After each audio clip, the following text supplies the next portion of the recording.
História dos meus mais antigos antepassados de quem muito me orgulho descender. 13 de Abril.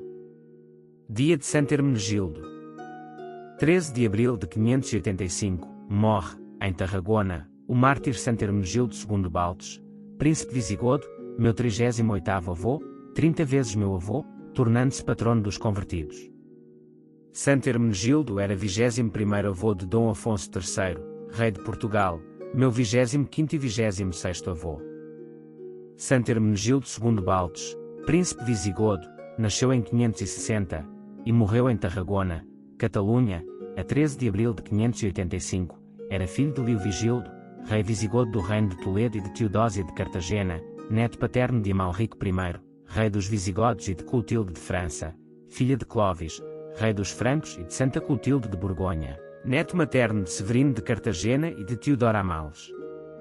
Santo Hermenegildo era filho do rei visigodo Leovigildo e irmão de Ricaredo I, rei dos visigodos. Educado no arianismo imperante entre os visigodos da Península Ibérica de então, ao contrário da população hispano-romana, que era maioritariamente católica, a sua conversão ao catolicismo fez-o enfrentar o seu pai e causou uma contenda militar, a qual terminaria na sua captura e execução. Ainda de tenra idade, Hermenegildo e o seu irmão mais novo Ricaredo foram associados ao trono de seu pai. Com 15 anos casou com a princesa franca Engunda da Austrásia, filha de Sigisberto I, rei da Austrásia, e de Brunilda Baltes da Austrásia, numa tentativa de aproximar as relações iniciadas pelo primeiro casamento do seu pai. Nomeado governador da Bética, a influência da sua esposa e do bispo cristão Leandro de Sevilha levaram-no a converter-se rapidamente. Uma conversão na família real mais imediata não estava isenta, porém, de problemas sucessórios, e as suspeitosas relações de Hermenegildo com o governador da província da Espanha foram aumentando a tensão entre pai e filho. Os conflitos que perduravam entre arianos e católicos virão-se agravados pela intransigência da nova esposa de Leovigildo, Goswinta. Nesse mesmo ano o conflito degenerou em luta armada, que duraria até 584. Hermenegildo, que contava com o apoio dos bizantinos, viu-se em inferioridade tática quando aqueles concluíram uma aliança com Leovigildo pela soma de 30.000 solidi de ouro. Em 583 foi cercado em Sevilha, onde resistiu por mais de um ano. Foi nessa cidade que foi capturado pelas forças de seu pai e foi mandado a ferros para Tarragona. Sua mulher, Engunda da Austrásia, escapou para o norte de África e pediu asilo ao imperador Maurício de Bizâncio, mas faleceu durante a viagem. O filho de ambos, Antanagildo Baltes, foi entregue, por ordem do imperador, à sua avó materna. Embora não se conservem relatos independentes dos factos, os diálogos de Gregório I asseguraram que Hermenegildo rejeitou a oferta de perdão do seu pai por fidelidade à fé católica, e que em consequência disso foi decapitado no domingo de Páscoa 13 de abril de 585. A pedido do rei Filipe II de Espanha, Filipe I de Portugal, o Papa Sisto V canonizou Hermenegildo no 10º aniversário da sua morte. Foi canonizado em 1585 como mártir da Igreja Católica, é o patrono dos convertidos, e celebra-se no aniversário da sua morte, a 13 de abril. Santo Hermenegildo, príncipe e mártir. A vida de Santo Hermenegildo foi narrada por 4 de seus contemporâneos: João de Biclaro, historiador espanhol, Santo Isidoro de Sevilha, na sua História dos Godos e dos Suevos, São Gregório de Tours, na sua História dos Francos, e o Papa São Gregório Magno, que a conheceu através de peregrinos espanhóis em viagem a Roma e a transcreve nos seus Diálogos. Em 579 Hermenegildo casou com Engunda da Austrásia. Como exemplo de seus pais, Engunda era decididamente católica. Goswinda, nova mulher de seu sogro Leovigildo, tomou como ponto de honra pervertê-la para o arianismo. Inicialmente com boas palavras e através de persuasão. Mas como não surtiu efeito, começou a utilizar a força. Assim, um dia quis que ela recebesse o batismo ariano. Engunda respondeu-lhe: basta-me ter sido batizada uma vez e regenerada em nome da Trindade Santíssima, na qual adoro as 3 pessoas iguais em um todo. Essa é a crença de minha alma, e jamais dela me apartarei. Goswinda agarrou-a então pelos cabelos, maltratou-a como pôde, e com a ajuda de algumas aias, arrastou-a até um tanque, onde lhe ministrou à força um batismo ariano.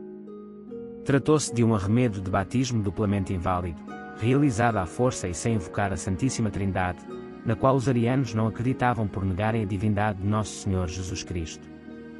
Hermenegildo abjura da heresia. Muito penalizado com essa atitude da esposa, o rei Leovigildo enviou o jovem casal para a Bética, correspondente mais ou menos à Andaluzia atual, nomeando Hermenegildo governador. Outros dizem que ele foi para aquela região com o título de rei. Irritado de um lado com o selvagem tratamento dispensado pela madrasta à sua esposa, e beneficamente influenciado de outro lado pelos habitantes hispano-romanos da Bética, maciçamente católicos e com tensas relações com os visigodos arianos, Hermenegildo, em decorrência de tal ambiente somado ao apostolado da esposa e de São Leandro, arcebispo de Sevilha, abjurou da heresia ariana, tornando-se sincero católico. Declaração de guerra do pai ao filho. Ao saber da conversão do filho, Leovigildo intimou a comparecer em Toledo na sua presença. Em seguida convocou um concílio de bispos arianos nessa cidade, no qual, para atrair os católicos, foi decretado que dali em diante não seria mais necessário rebatizar-se para passar para o arianismo. Também, a pedido do rei e com o mesmo fim, redigiu-se uma nova profissão de fé. O próprio rei deu um exemplo de tolerância religiosa ao ir junto com os católicos venerar as relíquias dos mártires. Mas estes não se deixaram enganar. Tanto mais que no referido concílio herético o rei visigodo declarou seu intento de unificar a península sob o arianismo. Sabendo da pressão que sofreria em Toledo para renegar a verdadeira fé, Hermenegildo negou-se a comparecer diante do pai. Este viu nessa atitude uma declaração de guerra e preparou seus exércitos para ir-lhe ao encalço. Por sua vez, para enfrentar o poderoso exército real, Hermenegildo aliou-se com os bizantinos, que dominavam a região sul-oriental da Espanha, e também chamou em sua ajuda Mirão, rei dos suevos da Galícia. Após conseguir a neutralidade de Bizâncio, Leovigildo arrebatou num ímpeto Mérida. Preparou-se, de seguida, para o assalto final a Sevilha. Esta lhe resistiu por 2 anos, findos os quais, por falta de víveres e munição, caiu sob o poder real.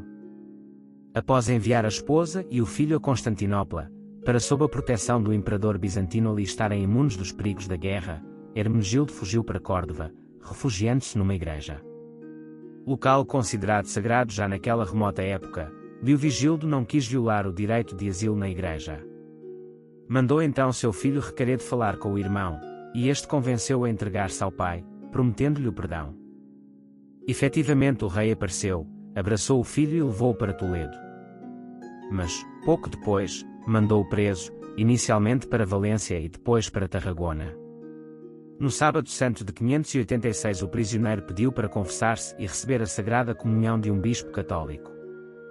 Mas quem apareceu foi um bispo ariano, que veio dar-lhe a comunhão e oferecer-lhe a graça paterna, caso renegasse o catolicismo. Na prisão, Hermenegildo recebe a graça do martírio. Eis como o Papa São Gregório Magno narra o sucedido. Sobreveio a festividade da Páscoa, e naquela noite o pérfido rei Leovigildo enviou um bispo ariano ao cárcere para que seu filho recebesse a comunhão do Sacratíssimo Corpo de Cristo da mão sacrílega daquele herege, prometendo-lhe, se aceitasse, de admiti-lo em sua graça. O santo moço, se bem que estivesse atado e afligido no corpo, estava livre e desperto na alma. E, estimando mais a graça de Deus do que a de seu pai, afastou de si o bispo ariano repreendendo-o e dizendo-lhe as palavras que merecia ouvir. Pouco tempo depois o rei mandou um homem chamado Sigisberto à prisão, o qual decepou com um machado a cabeça de Hermenegildo. São Gregório diz que, no silêncio da mesma noite do martírio, ouviu-se sobre o corpo do mártir uma música celestial, e espargiram-se muitas luzes. Em conclusão disto, o impressionante milagre de Santo Hermenegildo consistiu na meia conversão de seu pai. Meia conversão, pois não foi completa com a renúncia pública do arianismo. Com muita dor e arrependimento pelo que tinha feito, mas não de maneira que lhe aproveitasse para alcançar a salvação eterna, diz o Sumo Pontífice, reconheceu que a fé católica era verdadeira, mas não se atreveu a declará-lo para não perder o reino. Entretanto, recomendou a São Leandro seu filho Recaredo, que devia suceder-lhe no trono. Pouco depois morreu. Essa mudança maravilhosa, narra São Gregório, não teria de modo nenhum se realizado se Hermenegildo não tivesse derramado seu sangue pela verdade. Posteriormente, alguns historiadores quiseram privar Santo Hermenegildo do título de mártir. Entre eles o próprio São Gregório de Tours, seu contemporâneo, o qual afirmou que o santo não deveria ter se levantado contra o pai. Ele teria errado por haver ignorado que, A quem ousa levantar-se contra seu pai, mesmo que este seja herege, espera o juízo divino. Outros acrescentam que a sua morte se deveu a uma sublevação política, ainda que as providências tomadas por Leovigildo tenham sido inspiradas pelo ódio à fé católica. Família e descendência.